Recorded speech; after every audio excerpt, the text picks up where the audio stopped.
The World Happiness Report is out. The same one which ranks countries across the world based on their happiness level.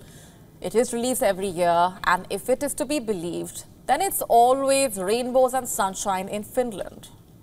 Because the country has topped the happiness list for the last 7 years. 7 years. Once again, there are no changes in the top 10 rankings. Finland is followed by Denmark, Iceland, Sweden, and ironically, Israel. The index seems to be blind to the war going on in the country. Then what explains this? The people of Israel are protesting for a change in the government. They are also shouting on the top of their lungs, demanding a hostage release deal. They have been doing so for a while. They don't look very happy, but somehow the World Happiness Index could not see that. The US has fallen from 16th to the 23rd spot.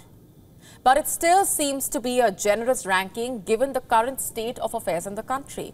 There were over 600 mass shootings in the US last year. That means there were 2 incidents every day. There are more guns than people in America.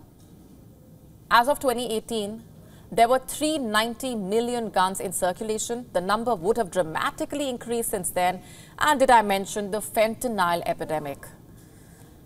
Last year, some 70,000 died due to fentanyl. Addicts and homeless people can be seen in every other streets in the US.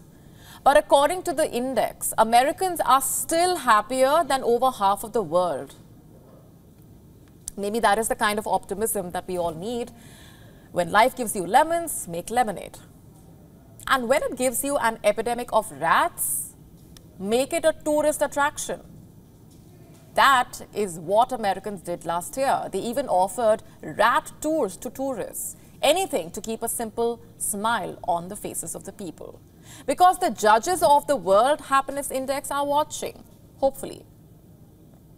Moving on, the Great Britain is at the 20th position, which is in recession, by the way, which is grappling with its worst cost of living crisis in a while. And just a few days ago was voted the second most miserable place in the world. The UK was second only to Uzbekistan. Which survey should we believe in now? One that measures happiness or the one that counts misery? From what I know, one cannot be both at the same time. If the UK is one of the most miserable countries, how is it the 20th happiest one? And you know what else does not add up? That Pakistan is ranked at 108, while India is at the 126th position. Hear me out. We are talking about Pakistan, a country riddled with terrorism and shrouded in poverty. About 40% of its population is now below the poverty line.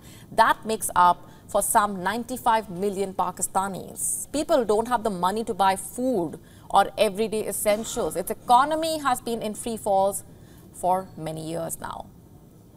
Last year, according to reports, there were close to 800 terror attacks in Pakistan. How can such a country be happier, which is India, of course, is prospering, has become the 5th largest economy of the world, offers far better living standards than Pakistan, to say the least. The happiness index took into account 6 variables. These were GDP per capita, social support, healthy life expectancy, freedom, generosity, corruption, and I don't see Pakistan being better off in any of these parameters. So the rankings are honestly beyond me. Every year this report comes out, people are fascinated and curious. It is reported by every mainstream media platform and publication. But does anyone ever question the methods?